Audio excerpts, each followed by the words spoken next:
Hi guys, welcome to my channel. So today I'm going to be talking about how I lost 40 pounds in 4 months while we were in quarantine and how I've kept it off, and as well as give you some tips and tricks that you can use in your own journey to be more successful. So I'll give you a brief overview of why I started my weight loss journey, where I was at, how much weight I've lost, and where I am now. And then we'll get into the tips. So I started my weight loss journey in mid-May of 2020 at 300 pounds. And from mid-May to mid-September of 2020, I had lost about 40 pounds. So if you do the math, that's about 10 pounds per month. Some months I think I lost more and some months I lost a little less.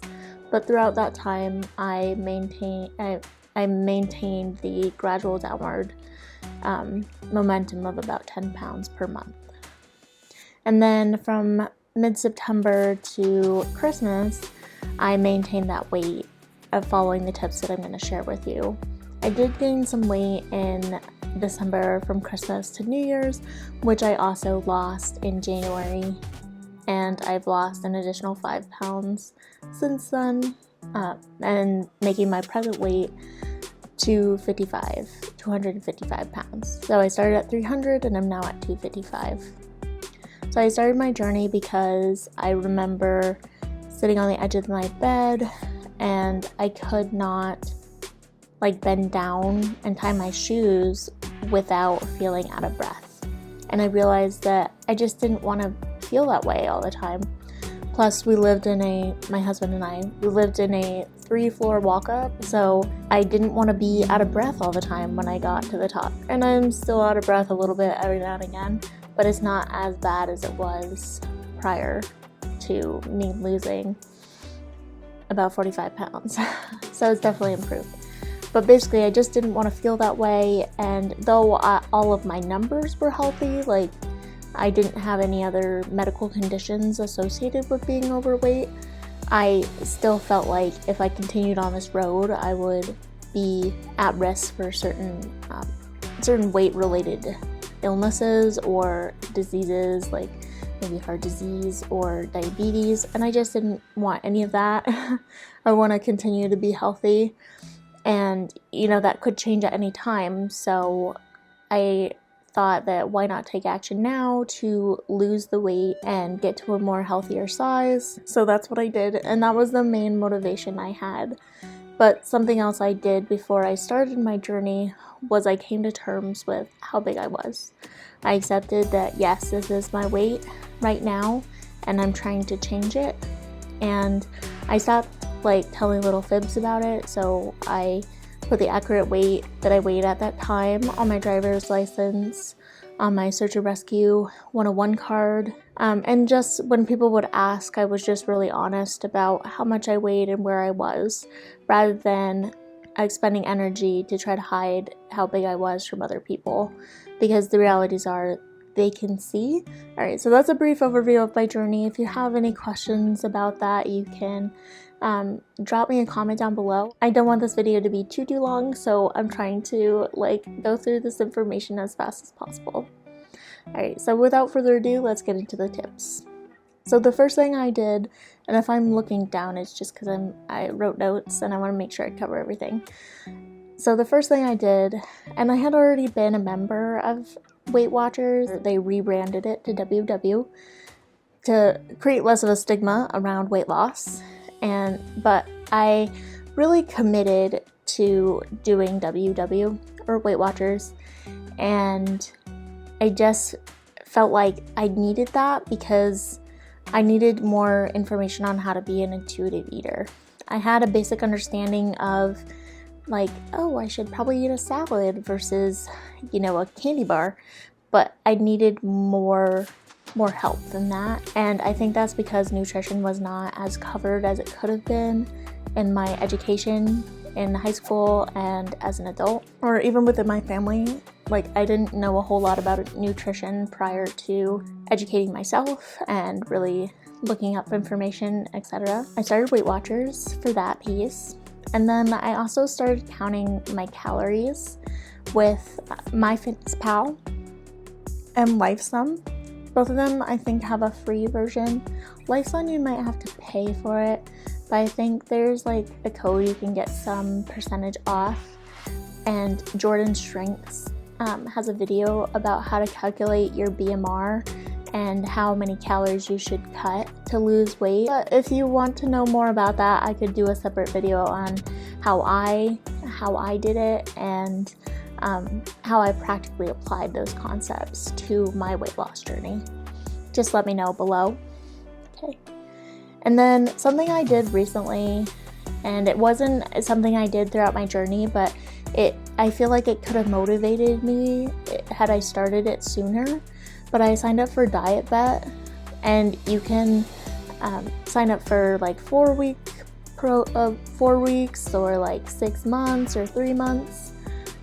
Basically you pay some money and it's like a game against yourself. So you pay money and throughout the duration of the game you lose a certain percentage of your weight. A lot of weight loss influencers actually they host them, are a great way to continue to motivate you, even if you're just like a smidge competitive. So I've just found that helpful. I really like to compete against myself. So I'm doing one right now, and I've reached 79% of my goal. There's 2 more weeks left in my current diet bet. So I have 2 more weeks to lose a few more pounds to reach my goal. And then what I did was I also started weighing my food as well. And this one is a little controversial just because it's the hardest one to actually stick to. But I found if you plan your snacks out and you kind of put them in baggies, etc., that's a lot easier to do. But eating the recommended portion size for your snacks or your dinners, etc., and not going over that. I think that one's pretty self-explanatory, but if the box says, for instance, Pringles, you can have 16 chips for 140 calories. So I'm only going to eat those 16 chips.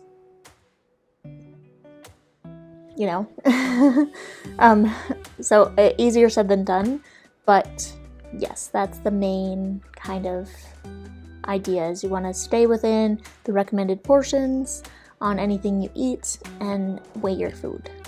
Alright, so, and then the next thing I did was I increased my activity level. So I went on more walks, and you don't have to do high intensity. You can, and it can promote your weight loss, but there's 80-20, and I'm a subscriber of this because most of the work that I have done to lose 45 pounds has been focused on diet. So 80% diet, 20% exercise, and you can still lose weight walking. I also did the elliptical, and I would go on it for 30 minutes at a resistance of 15. I did build up to that resistance and the continuous 30 minutes because not everybody has that endurance or stamina, and that's totally okay. But basically, if you can move more, that's only going to benefit you. Even if you're not losing weight, it's still going to help with your joints, still like help keep things limber, which is always great. So the next one is drinking more water. I have a 24-ounce bottle, and my goal is always to drink 4 of them in a day. So that's 12 cups of water, if that makes sense. And then the reason I do that is because it helps keep things regular and helps with digestion and making you feel fuller, because like 70% of Americans confuse being hungry with actually being thirsty. So when in doubt, drink your water. And then the next one is I don't eat past 7 p.m. So I plan distractions past 7 p.m. so I don't do late night eating. And this way, my body has a lot more time to actually break down and process the food that I've eaten throughout the day. And I found that once I implemented this, I was less likely to snack, and I would get in on my snacks prior or my food intake for the day prior to 7, and then after 7, because I typically try to go to bed around 10 p.m. So I would plan certain things to do past 7 p.m. that would keep me away from the kitchen, aside from getting water. So that I always felt that was really helpful. The next thing I did was I substituted regular fat things for sugar-free things, or 0-calorie things. Like, for instance, I really like Coke every now and again, but I don't want to drink 200 and whatever calories it is. I think it's 240 to 270, something in there, but I don't want to drink all that in one sitting. That's like a lot of calories and a lot of Weight Watchers points that I just don't want to waste on. I just don't want to drink my calories, basically. So, and I don't think you do either. You'd much rather be eating something that actually tastes good rather than spending it all on your drinks. But if you do, that's up to you. As long as it fits in your calories, it's your preference. But so I would buy like the Coke Zeros, or they have like a vanilla Coke Zero that's pretty good, or a cherry Coke Zero, which is really good too. And then you can also substitute Propel for regular like flavored beverages as well. And they make a lot of 0-calorie flavored water that is good too. Those are just my favorites. And then another thing that I did was I removed oil from my diet. So when I cook, I use Pam spray, and I'll use that on chicken, I'll use that on vegetables, etc. They also do make a olive oil Pam spray that's also 0 calories.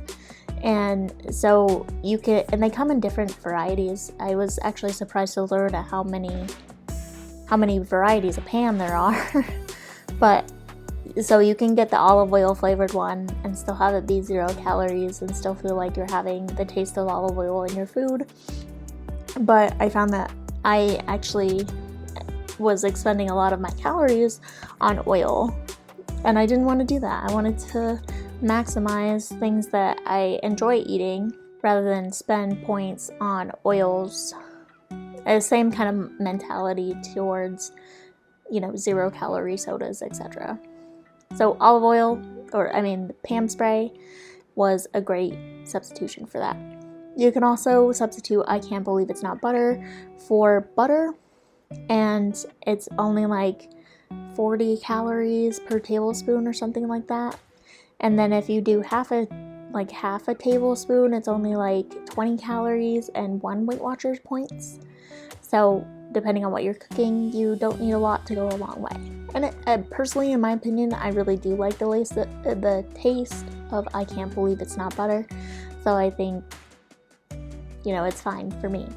But if you don't like that, other people may justify spending their points or their calories on oil or butter or whatnot. That's a personal preference. It's just not mine.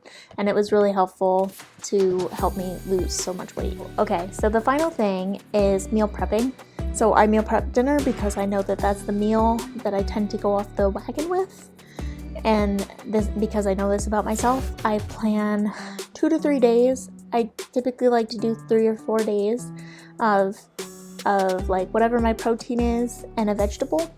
So for reference, I made pork, and I made enough pork for 3 dinners, and I made enough asparagus for 3 dinners. One I could have that night, and then meals I can have the subsequent following 2 nights as well. And I like to, as I said, weigh all my food so that it's within my portions and the calories / Weight Watchers points that I have for the day. And really that's everything I did to lose 45 pounds and keep it off. So if there's anything you want me to go in more depth about, like if there's anything you want me to talk about specific substitutes for things, I can do a video on that, or any of these other items.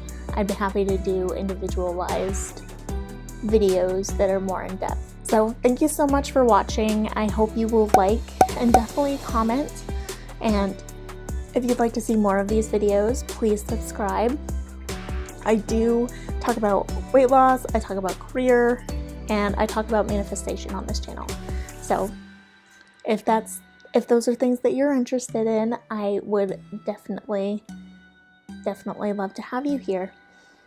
All right, thank you. Have a good night.